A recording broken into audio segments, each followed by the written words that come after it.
come up here, tell us a little bit about yourself, and then the superintendent will have some questions, and then if there's any additional questions from the board members, we will ask that as well.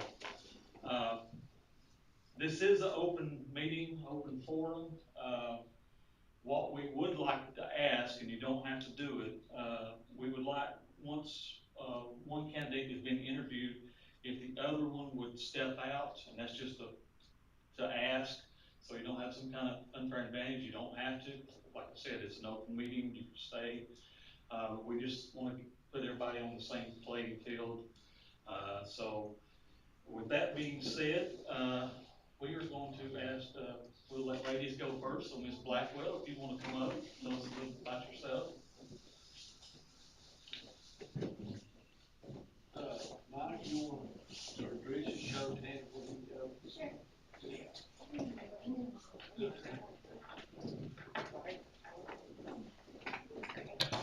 I'm Tiffany Blackwell. I am a mother of two, a 9-year-old and a 6-year-old, and I am a full-time mom at the moment. And I am a full-time dance mom. My daughter does dance. She does competition dance. She goes to Chapter Elementary right now. Oh, yeah. Turn the mic off. It's in there, you can turn it off. Do this. There you go. There you go. There you are. I've been married for 13 years in May. Corey Blackwell.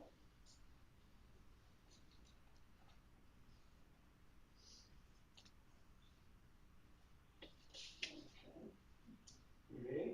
Okay. Ms. Blackwell, the first question is, the day after a board meeting in which the board discussed a personnel matter in executive session, you are made aware that a board member has openly been discussing the matter with the public. How do you feel the board should handle the board member and his or her actions? I would feel like that you would need to discuss it with the chairman and then let the board decide whether or not they wanted to address it with the person, with everybody on the board, or if it would just be with the chairman. Okay. No.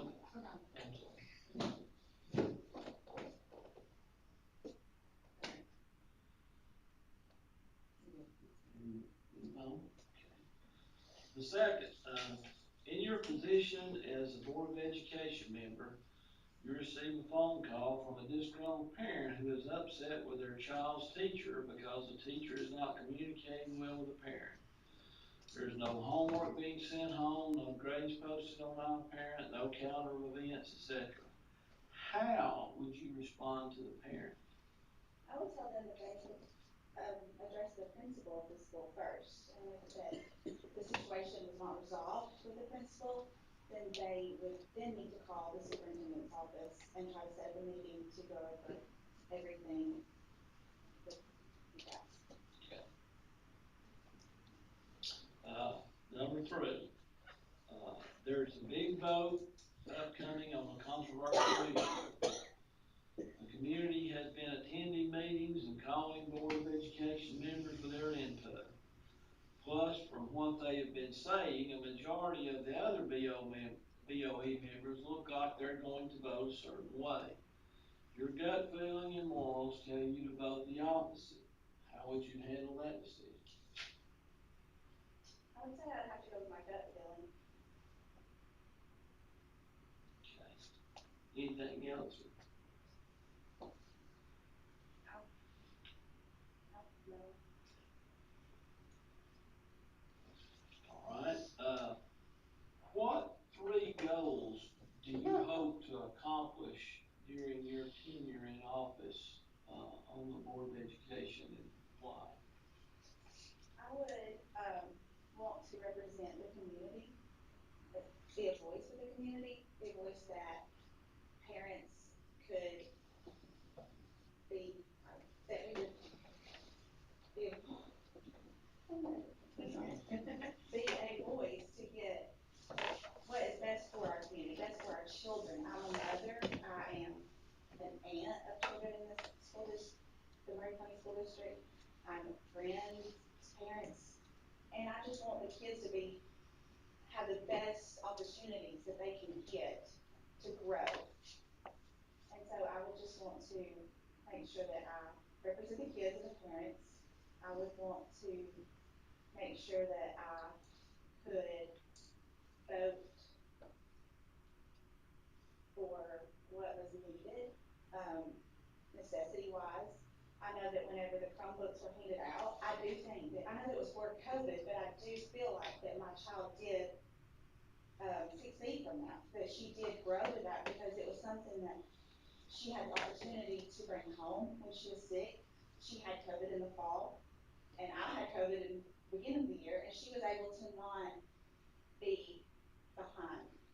So I would like to be able to pass things like Chromebooks or to help better the school system. And I really liked how, when you were talking about the furniture, I know it's not really a big deal, but that the Northwest Elementary School was represented, and that you looked at, they didn't have what, because of the tornado, and they were in a lower end, and they didn't have the newer. And I just would like to be able to help and pass bills and grow up for that.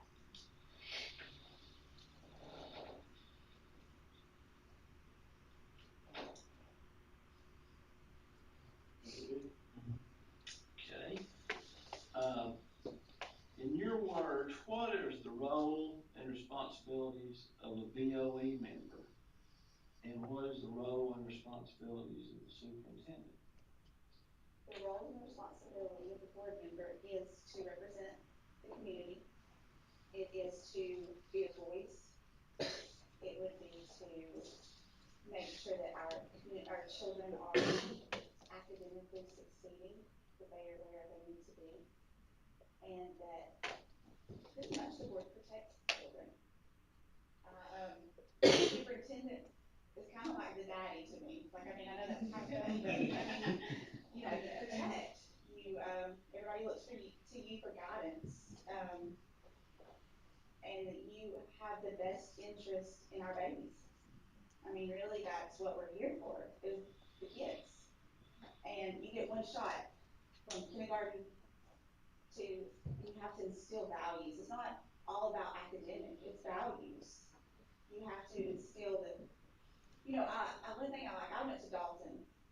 I'm not a catamount anymore, I'm an Indian. Because one thing I did have noticed, now that we are in Murray County, is they say once an Indian, always an Indian. And I know there's the North Murray District, or the North Murray District also, but I like the community. I think that you represent the community, you represent the children, and the goal is to better them so that they can be good people and good adults.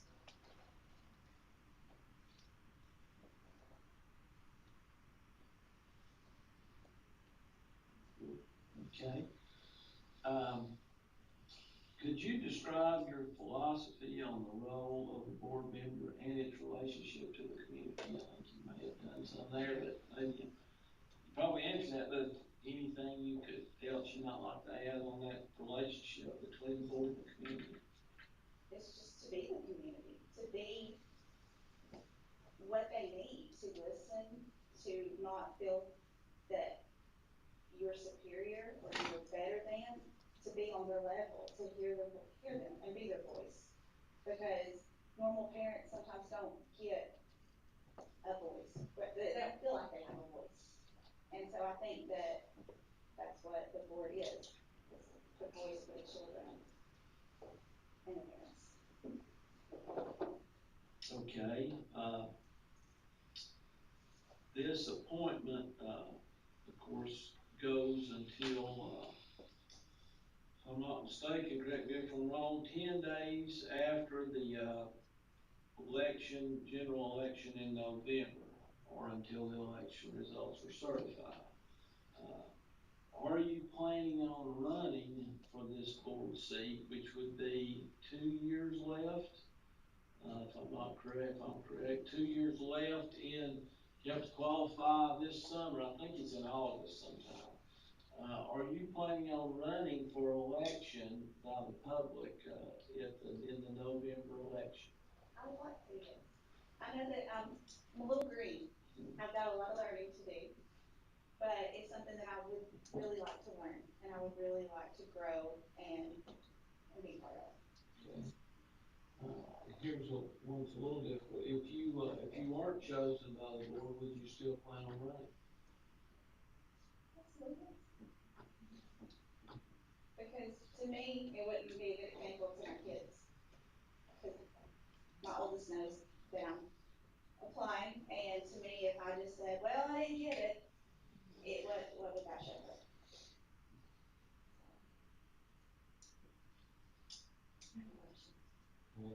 A lot of times, as board members, we get called, and when decisions are made or when votes are approved or not approved, we are the ones that get the brunt of the blame or the questions asked. A lot of people in the community think that we run the day-to-day operations of the school system, which we do not.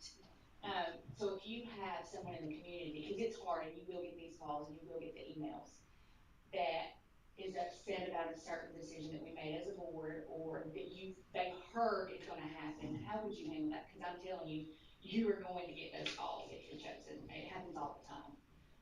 And sometimes they're from your friends, people who you would have never thought would speak up, or sometimes it's from people you don't know. But how would you handle that in a situation? Because, because sometimes it's hard to say.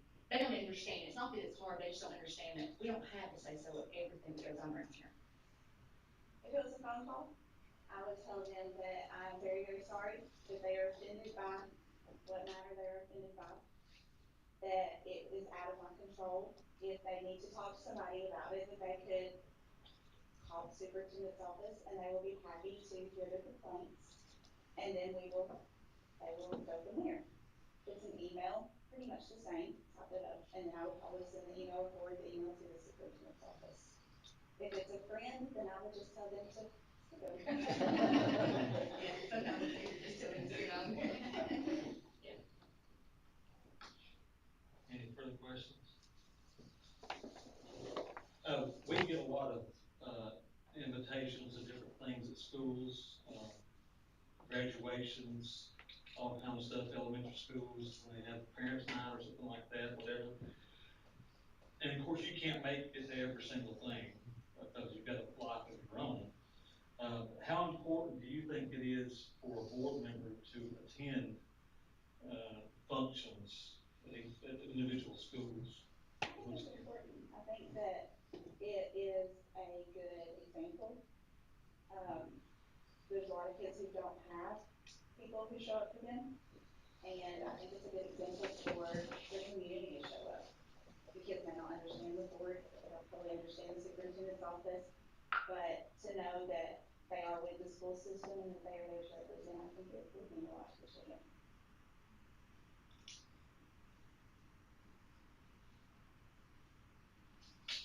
Any further questions? You said you're stay at home, 9 and 6. So both your kids are in school? Yes. Okay, so you're pretty much available. Yes. Well, I mean, we do a lot of stuff during the day. And Not only when we're talking. Here comes your phone number. We leave it here. Renda does a lot of represents the board on a lot of things, and sometimes Kelly's available, but She's the only one that retiring on the board. yeah, she's the only one that can go, and there is, well, some of them just like lunches and stuff, but On breakfast. breakfast. Or one of their guest speakers, Bagley Middle School had a Holocaust speaker, that we were invited to, and, that's been interesting just for myself, not just to go and represent, they be there as the board, but, you do get invited to a lot. My personal opinion is it's very important to be in the audience of things like that. It's not just showing up for a meeting when you want to. Right. Okay. And yes, I would be available. Anything else? When you have, tell us about your work history when you have had jobs, what kind of work you've done, education, how far you've moved your education. I graduated in 2006 from Dalton High. I went to 1 year at Dalton State College, and then I decided that I wanted to be a cosmetologist. So I have my cosmetology license, and I did hair, and up until And then, I just keep hair out of the house here and there. And then I work as a manager at Tri-State Pools. And then once I got married and I decided that hair wasn't really what I was gonna do, I worked at professional testing where they tested carpet for a while, and then I became a mom. And that's a blessing you to spend on your days. Yes, it's a blessing and sometimes very difficult. It is a blessing. Anything else? All right, well, thank you, Ms. Thompson. Thank you.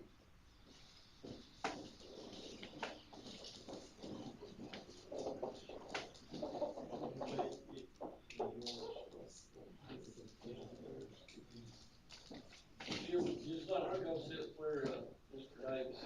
No, it doesn't matter.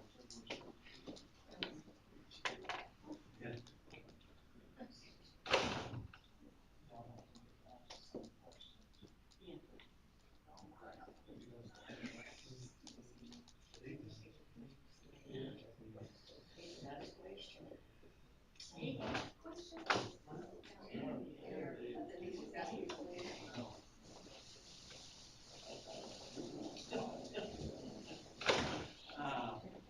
All right, Mr. Davis, thank you for, once again, thank you for applying for, open position. What we're gonna do is, we're gonna just give you a few minutes, whatever, tell us a little bit about yourself, and then we'll jump right into the questions from the superintendent. All right, I'm Tenure Davis, 31 years old, grew up here, spent my whole school career in Murray County Schools. My wife is a teacher at Murray County High School. We've got a 2.5-year-old daughter that's up and coming into the school system. I have a business here in Econ. Been there 7 years, so my whole life I've been here doing something.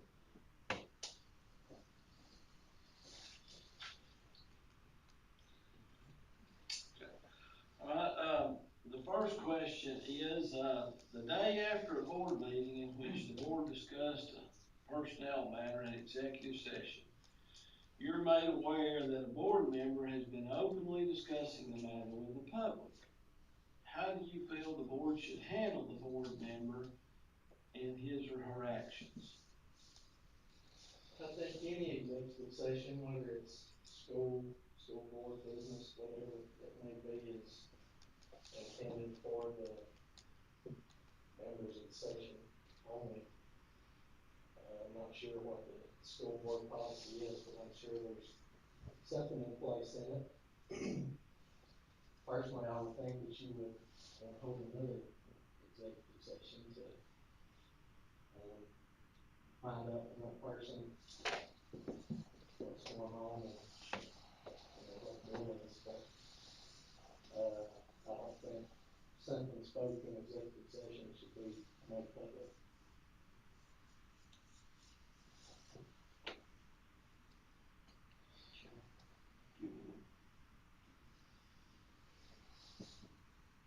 Ready? Okay. Number two, in your position as a Board of Education member, you receive a phone call from a disgruntled parent who's upset with their child's teacher because the teacher is not communicating well with the parent. There is no homework being sent home, no grades posted on iParent, no calendar of events, etc. How would you respond to the parent? Well, I spent a little time reading the board policies, and my understanding, you've got a series of events that needs to take place. You need to refer the parent to the teacher. So, I guess probably set up a meeting. If you don't have any left there, the next step would be the principal of the school and the superintendent maybe. So I just think you need to advise the parent to take the proper steps to take care of the problem.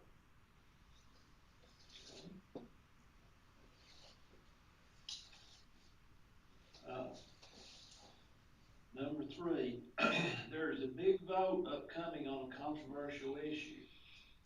The community has been attending meetings and calling Board of Education members for their input. Plus, from what they've been saying, a majority of the other BOE members look like they're gonna vote a certain way. Your gut feeling and morals tell you to vote the opposite. How would you handle your decision?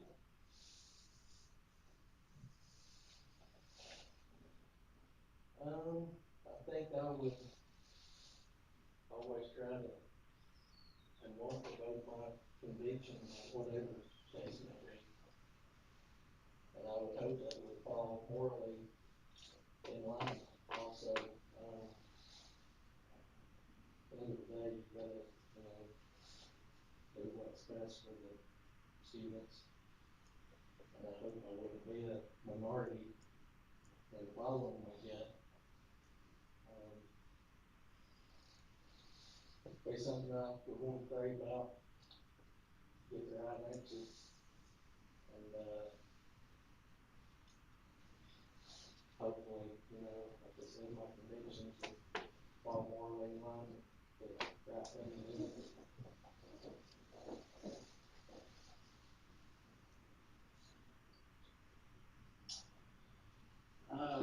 This next one, number 4, what 3 goals do you hope to accomplish in your tenure on the Board of Education, and why?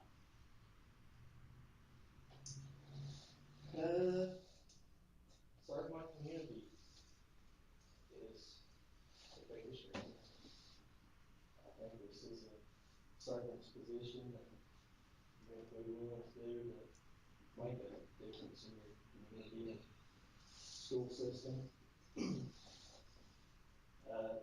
Help the teachers and the students, taxpayers. I think that should be most important goals in this position is to take care of those 3 people. And offer common sense, I guess, on budgets for the taxpayers. I mean, large percentage of their money you're spending for your budgets for the school and whatnot. So I think serving the community, getting things, the best they can be for the teachers and students. And trying to help taxpayers and make sure their money's going to the right spot. Okay. In your words, what are the roles and responsibilities of a Board of Education member and the role and responsibilities of the superintendent? I think it's kind of like government. Superintendent is in charge of day-to-day activities, oversees positions in the school system, make sure the right personnel is in the right spot to serve the right task. And in like the government sense, I think the board's like the checks and balance to have the superintendent to make decisions with the budget. And to make sure, like I said earlier, that taxpayers' dollars go where it should go.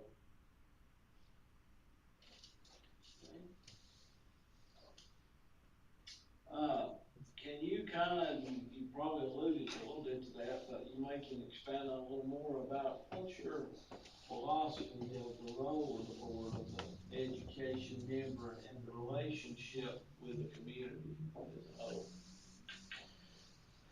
I think the community looks to the board, like I said, to make wise decisions on where tax dollars going, make sure that they're making the right decisions. And I think that they would like to be involved in what you could, I guess, tell them about what's going on. I know there's a lot of that that you can't, but what you can, I think that they maybe know what we're doing and what kind of ideas we're moving forward. And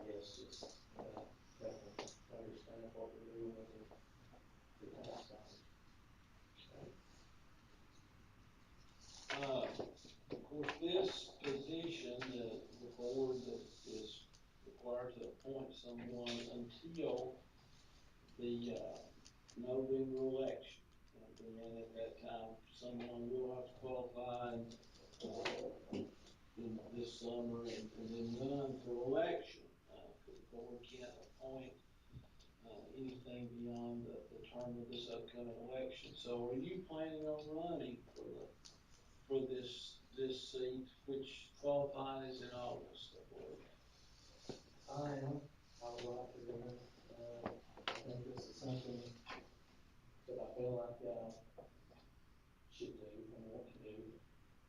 I've served on the school councils at Gladden and Bagley in the past, and always been passionate about the school systems, and I think this is the next step in my journey, I guess, is the school board, whether it's now or later, whenever, I would want to run in election time. What if you were not chosen by the board, would you still run anyway? Or would-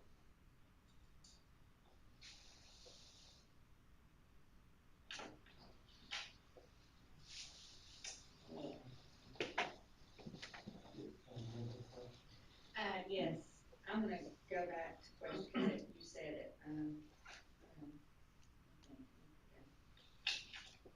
the community looks to the board, a lot of times, as that we make every decision that ever happens. And when we do make these decisions, just voting decisions, we will get phone calls, we get lots of phone calls, daily, sometimes emails about people being very unhappy. And in the past, we've had board members that have stepped in that position and went too far. Are you comfortable with when somebody calls you and wants to know why something's going on? Are you comfortable saying what? Because first of all, the school board does not run the day-to-day activities of the school system. We do not hire and fire anybody. I mean, football coaches, anything. So, where do you stand on somebody in the community coming up to you saying, "Hey, I want this man fired, or I want this person fired"? Well, you have to know your boundaries, know what you can and can't say. That would be one back, I guess, to take the appropriate steps and talking to the correct personnel. And you would advise, as much as you could to try to be helpful and informative, but you would refer them to your superintendent for further help.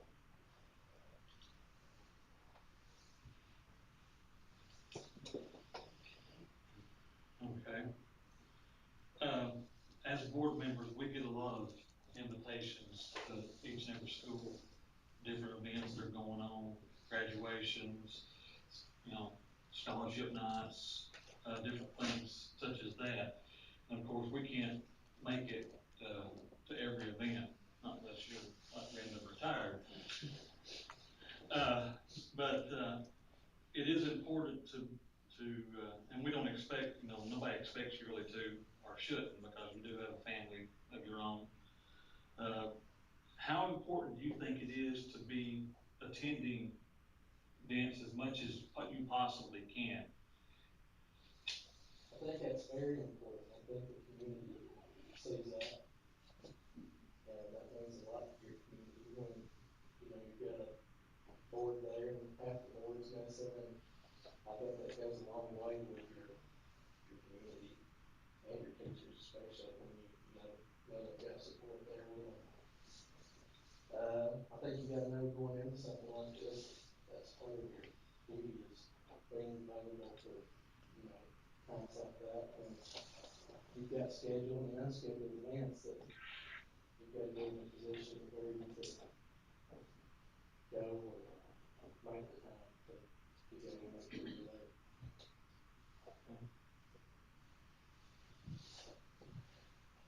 How available are you? I mean, like, how booked up? I'm about as available as it gets. I'm in anytime, I want to say 70% of my time, and Groundhurst at home, the other 30%.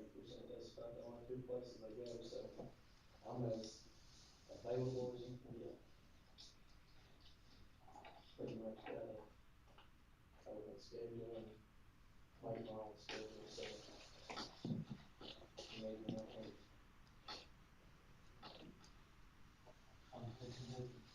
Yeah, talk about, you know, I know you own your own business. Tell us about your work history before you own your own business. And owning your own business, how's that gonna help, make decisions or whatever on the board? So I spent my time at Murray County High School, went to Dalton State for a couple of years, and had the opportunity to open a business. Stayed in it for 3 years, sold to a company in Chicago. So that gave me other opportunities to open where I am now. And I think that's really put me in a position to, open doors in positions like this to where I deal with budgets and, the public on a daily basis. I run numbers and talking to people all day, every day, so I hear a lot anyways where I'm at, the retail business about what's going on in the community, the concerns in the community and the school system. So I think that's, really got me in a good position to do something like this. While, you said you hear a lot in your business, people coming in talking about ongoings. And how would that influence you? You know, would you have any influence on by what you hear out in the community? Or would you come in here and, with no agendas or, preconceived ideas about personnel or budgets or spending money? Talk a little bit about that. I think that's an advantage being in the public, because I think it gives you a good opportunity to head stuff off before it turns into something bigger. I think being on the board would be a good opportunity. You hear things to bring it to the board to address things before they get bigger than what they're supposed to be or need to be. So I see that as an opportunity to kind of get a head start on anything maybe that could be going on in our community or school systems.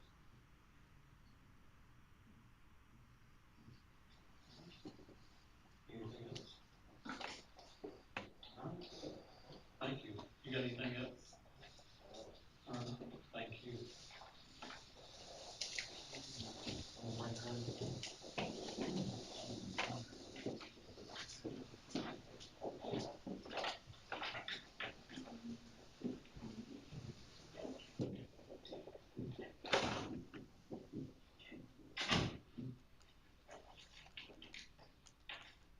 See, when we do budgets, is there a way you can break it out by what is statutorily required versus what's discretionary? Does that make sense what I'm saying?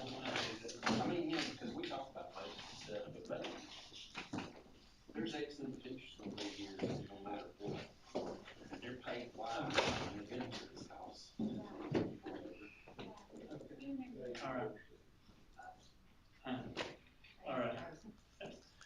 All right, board members, you've heard from both candidates. Is there discussion?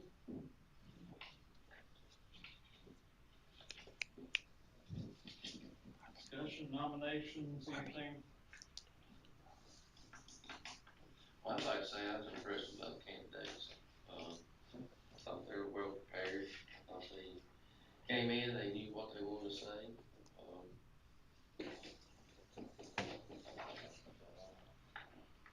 Make me, like Aaron said, makes us feel a little bit old.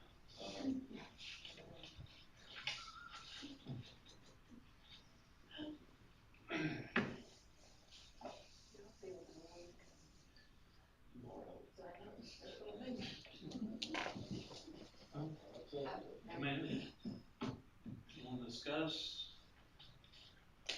Somebody wants to make a nomination, man, it's totally up to the board.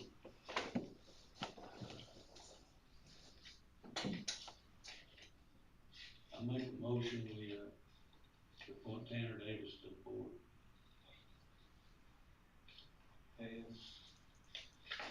I've got a motion to appoint Mr. Davis to the District One Board seat. Conrad, do I have a second? Second. I have a second from Heath. All in favor? Any opposed? Well, I shouldn't say opposed. I should say, do we have any other recommendation? Well, I mean, we get four. We got four, so Okay, so it's a kind of moot. okay. All right, Mr. Davis, congratulations, Ms. Blackler, thank you for coming. Mr. Lothridge or Mr. Tucker, somebody will get with you about, getting you sworn in and so forth, so we'll get Judge Waters or whatever, whenever time is convenient for him. So, any further discussion?